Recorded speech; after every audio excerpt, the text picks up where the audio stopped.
Welcome everyone. As I said yesterday already, we think it's tremendously important that at these conferences we don't only focus on the cognitive part, but we are, we are heads and hands and hearts, and we shall not forget that.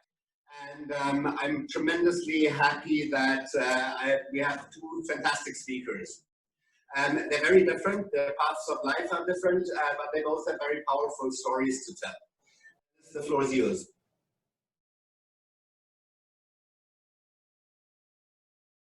And I think the first thing with all of us sitting here is it starts with us in terms of that diverse opinion. So as Ange says, I am a social entrepreneur myself. My family comes from Papua New Guinea. We are third-generation farmers. I work in commodities, specifically in cacao growing. But on the other side, as a small farmer from a very small country and part of the world, we could never influence or move forward any sort of systemic change, which is how I find myself now in Europe, working really half-time in farming, developing social enterprises and businesses. And on the other side, bringing that lived experience to large-scale research, agricultural research, so we can identify and scale better practices. And on the other side, to policy. Because how on earth can we change things systemically if we don't take some of the examples out of business and put them into place or to practice as good examples for the future? I think we have to engage and we have to stand up and do it ourselves. I've never imagined that I would be a refugee one day. I never imagined that I will go out of my home country or my city, my communities.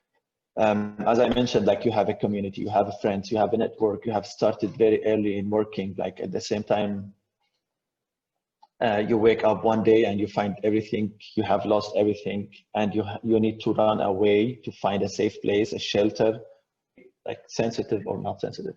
It's a very touching point that when we started Power Coders, we were talking about how many refugees in the world. At that time, the number was 63 million. And now we are talking about 18 million refugees all over the world.